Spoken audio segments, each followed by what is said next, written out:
Akala ko may ibig sabihin ang pag-like mo sa status ko sa Facebook.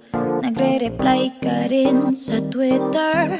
Akala ko, yun na. Pero nakita ko kahapon may pinost kang iba. May kasama kang maganda. Ang sabi mo sa akin, kaibigan mo lang siya. Ang hirap palang maging D-A-N-G-A. Ang hirap palang maging D-A-N-G-A.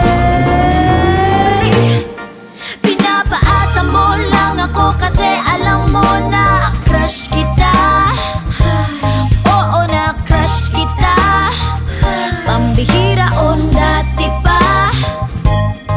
May patanong-tanong ka pa kung sino yung nasa Facebook status ko.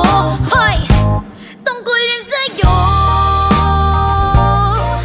Yung sana ako na lang ang girlfriend mo.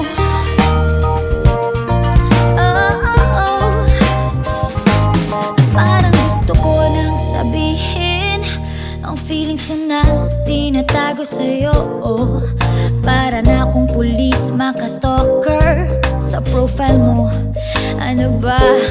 Pero nang makita ko kahapon post mong may kasama ka, ang mundo ko'y nag-iba. Pakiramdam ko, boy, chicks mo siya. Ang hirap palang maging D-A-N-G-A. Ang hirap palang maging D-A-N-G-A. Pinapaasa mo lang ako kasi alam mo na crush kita. Oo, na crush kita.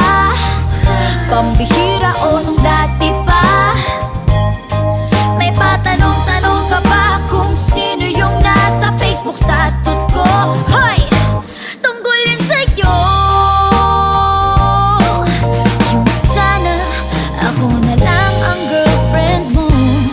Iniisip ko tuloy, napaaga ba paghihinala kung sa'kin may gusto ka. Nagmumukhang sira, iniisip na may ibig sabihin yung message mo.